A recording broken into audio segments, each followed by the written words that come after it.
Be ready for the dictation.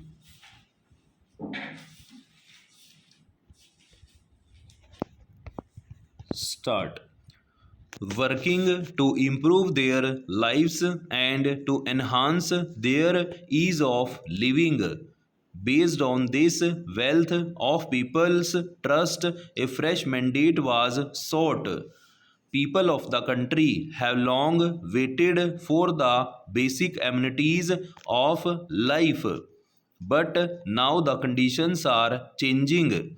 My government wants to make the people conscious, capable, well provided, and unfettered to such an extent that they do not feel the burden, force, or absence of the government in their daily life. Empowering every person in the country is the main goal of my government. Para. My government is committed to that very idea of nation building, the foundation for which was laid in 2014. While fulfilling the basic needs of the countrymen, now the government is moving forward towards realizing their aspirations of building a strong, safe, prosperous, and all inclusive India. This journey is inspired by the basic spirit of Sabka Saath, Sabka Vikas, or Sabka Vishwas. 3 weeks ago, on 30th May, immediately after swearing in, the government has started working towards building a new India. A new India where equal opportunities to progress are available to every person, where life of every person becomes better and their self-esteem is enhanced, where brotherhood and harmony bind the people with each other, where the foundation built on our ideals and values becomes stronger, and where the benefits of development reach every region and the last person standing in the queue. It is a matter of pride for every Indian that when our country completes 75 years of independence in 2022, we would have achieved many national goals for building a new India. To pave the way for the golden future of New India, my government has resolved to make empower every Indian. Para. I need hardly tell you how happy I feel in being in your midst this evening. I have been looking forward to this visit for more than a year.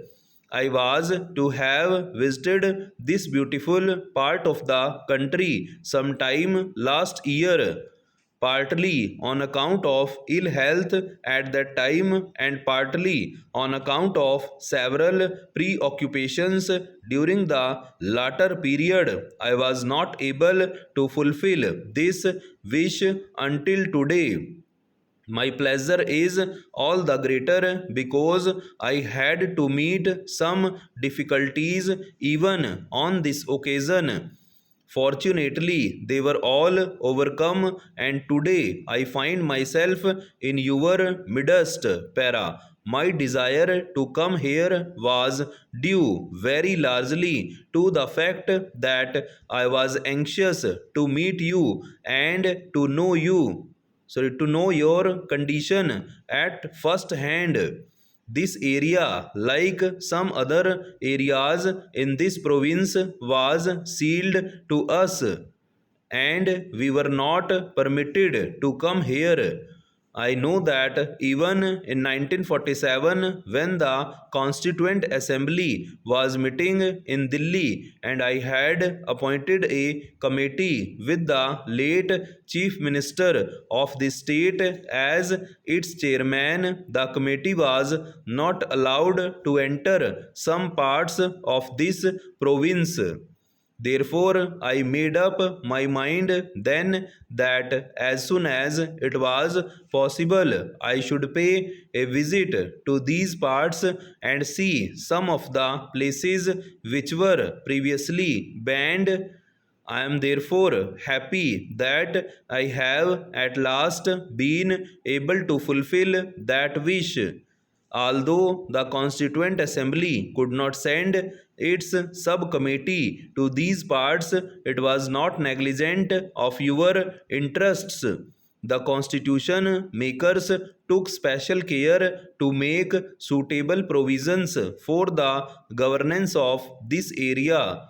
Our anxiety was to see that you make progress as quickly as possible, Para. I am not one of those who look upon the tribal people as backward.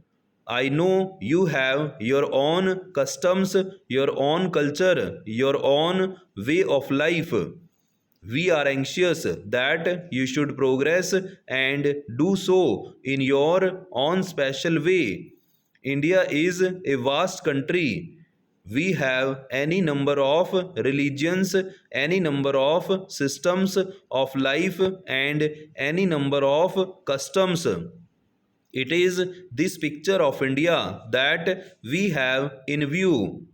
Just as in a beautiful structure, you have got any number of stones and bricks collected and pieced together. Here in India, we have got so many kinds of people all living together.